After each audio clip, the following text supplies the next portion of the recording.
المكان الموجود فيه.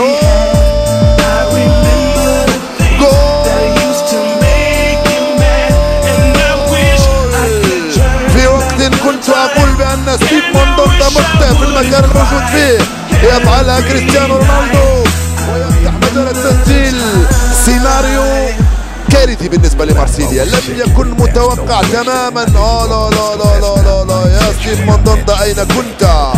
من أروع ما يكون التسديدة من كريستيانو رونالدو، يفتح مجال التسجيل ويسمح للريال بالبقاء رائدا في هذه المجموعة الثالثة.